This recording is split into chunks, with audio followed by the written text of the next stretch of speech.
Last summer, Geno Smith signed a 1-year, $3.5 million contract with the Seattle Seahawks and had a breakout season. Geno Smith broke Russell Wilson's single-season passing yard record for the Seattle Seahawks as he threw for 4,200 yards and 30 touchdowns. Now Geno Smith is an unsigned free agent, so will the Seattle Seahawks re-sign him, or will he go to a team that needs a quarterback like the Carolina Panthers or Houston Texans? There's a lot to consider when looking at what might happen to Geno Smith. First off, the Seahawks need to decide what they want to do in the draft, and it might be a last-second decision just seeing who's still available when 5th pick comes around. Maybe the Seahawks re-sign Geno Smith, and when the 5th pick comes around and they're on the clock, if the quarterback they want is still on the board, they take him, and if he's not, they take someone else. However, the problem with this is that the Seahawks really need to focus on defense in this upcoming draft, as their defense ranked 25th in points per game allowed this season, and they weren't very strong whatsoever. And there's a few strong corners the Seahawks could be looking at drafting. The next thing that'll affect what Geno Smith does or what happens to him is money. Geno Smith had a super high production this year, and I bet he's expecting a little bit of a payday. Now, Geno Smith is a little bit on the older side, being 32 years old, and it'll impact his decision because this could be one of his last chances to have a high-paying contract. But the thing about Geno Smith going for money is he's not going to be able to get as high of a payday as he could, as other quarterbacks like Jimmy G and Derek Carr are hitting the market. Another thing to look at is that Geno Smith has been with the Seahawks since 2019. He's familiar with the coaching staff, the way they play, the way they prepare, the practicing.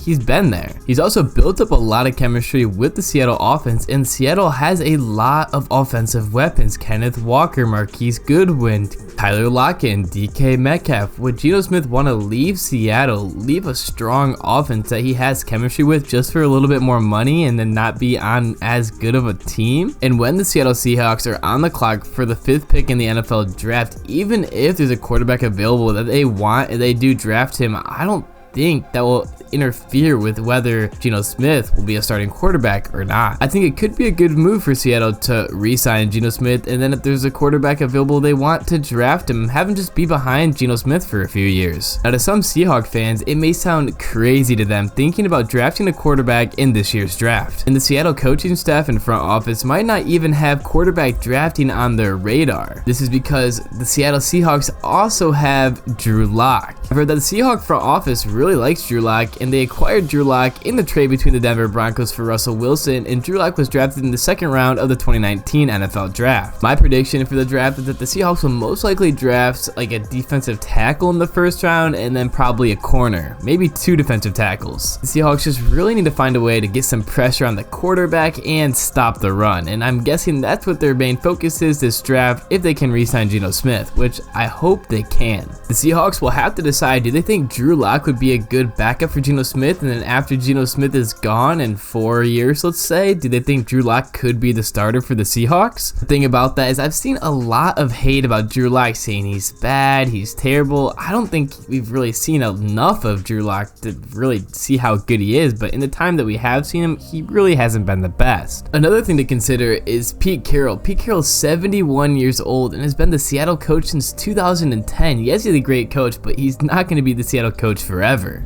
I personally doubt that Pete Carroll would not want to re-sign Geno Smith, draft a brand new quarterback, and have him start week 1. Or have Drew Lock start. I don't think Pete Carroll wants a brand new quarterback starting or Drew Lock. I bet you he wants Geno Smith. Something else to think about is, do you think Geno Smith would take less money to stay with Seattle? If Geno Smith decides to stay in Seattle for a little bit less money, he's likely to have more success rather than going somewhere else. If Geno Smith stays, again, as I mentioned, he'll have a strong wide receiver core, a strong running back in the backfield, and a pretty decent offensive line. And again, if he stays, he already knows the coaches, the trainers, preparation, the team, there's built chemistry there, and he's playing under Pete Carroll's scheme. Let's say the Seattle Seahawks want to re-sign Geno Smith again next season, and Geno Smith is interested in re-signing with the Seahawks. Other questions come up. How much money do you think Geno Smith will make? How long do you think his contract will be? Now, with his production last year, Geno Smith is gonna want some money. We've established that. And quarterbacks with this type of production we've seen make upwards of $40 million, $45 million, even $50 million. I think the low end of Geno Smith is worth about $25 million a year, and at the high end, maybe up to $35 million per year, but I'm not sure who will pay that. Organizations also might be hesitant to sign Geno Smith to such a big contract like that, let's say $105 million over 3 years, because Geno Smith has played most of his career year as a backup. And this was only Geno Smith's first year with success. There's chances that he could regress. Now, I don't think he could, but the question and possibility is out there. If the Seahawks decide to re-sign Geno Smith, I don't think it's going to be a short-term 1 or 2 year deal. I feel like Geno Smith is going to want at least a 3 or 4 year contract. I think Geno Smith is going to want a little bit of security and obviously some money, and this is going to be one of his last chances to sign a deal like a 3 or 4 year contract. And I don't think they'd sign him to like a longer contract like 5 or 6 years. I honestly think that the Seahawks will re-sign Geno Smith to a 3 or 4 year contract, maybe 2, but I doubt it, but definitely not 5. Let's say the Hawks re-sign him to a 3 year contract. I think the range of what Geno Smith would make and what the contract would be about 75 to 90 million, either 25 per year or 30. Now, instead of a contract, I've also seen people talk about the possibilities of Geno Smith going for the franchise tag for 1 or 2 years, which would be about 45 million per year. Now, that'd be some good money for Geno Smith, but I see him more as like a 3 year deal for about 30 million per year. In the end, I feel pretty confident in saying I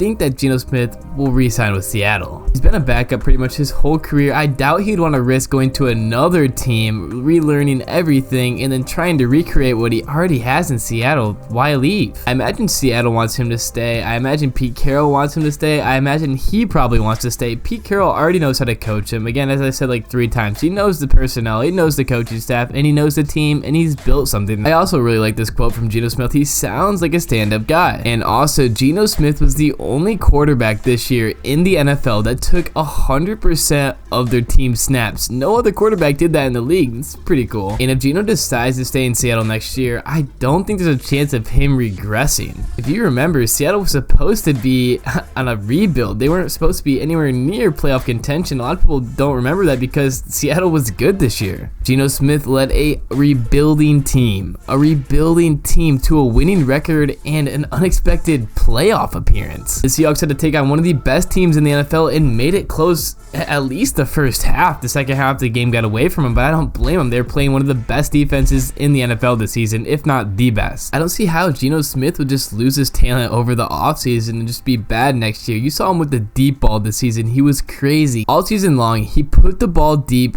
in the spot where it needed to be and accurately. Not many quarterbacks were able to do that this season. And as I mentioned earlier, if the Seahawks draft some defensive talent, like some star defensive tackles, some corners, they strengthen their defense, that would be even better for Geno Smith. They'll win even more games because they already have a super strong offense. If the Seahawks win in the draft next year and draft good players that can come out and instantly strengthen their defense, they're going to be scary. I mean, the Seahawks are already a scary team, but I think if they don't do well in the draft next year and the players they draft don't really like live up to their expectations, they have like a mid-tier defense again, I think they're expected to go 10-7, maybe 11-6, but probably 10-7 is my guess. I think that might be a bit controversial, especially to Seahawks fans. I think a lot of Seahawks fans think the Seahawks will go 13-4 next season, maybe even 14-3, but I don't think that'll happen unless the Seahawks win in the draft. The Seahawks do extremely good in the draft. I think their potential ceiling is 13-4, and I think if they just do all right, I think they'll probably go 10-7 or 11-6. I think the biggest debate revolving around Geno Smith isn't whether he'll be re-signed to the Seahawks or not. I think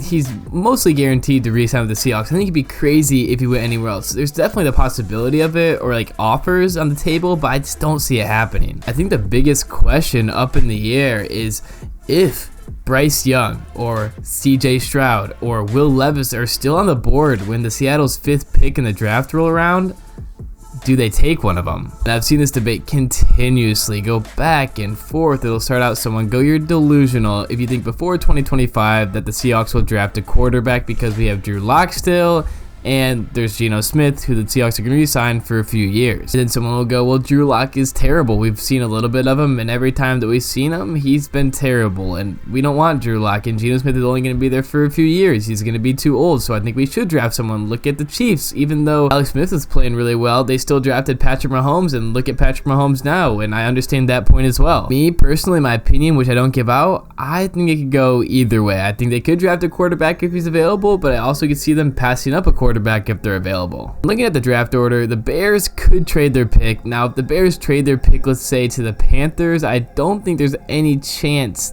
that the Seahawks are going to have a chance at a quarterback. Now, if the Bears traded with the Colts, if the Colts wanted to jump the Texans and get the guy they wanted, then the Seahawks would still have a chance. We know that the Texans and the Colts above the Seahawks will be taking a quarterback. We know Arizona most likely won't be taking a quarterback, so it's the Bears' pick is which is going to decide if the Seahawks even have a chance at a top 3 quarterback, Will Levis, CJ Stroud, or Bryce Young. Everyone will have to let me know what they think in the comment section below about all this. My prediction is that Geno Smith will get a 3-year deal with the Seahawks ranging from about 75 to 90 million. My guess is going to be 70.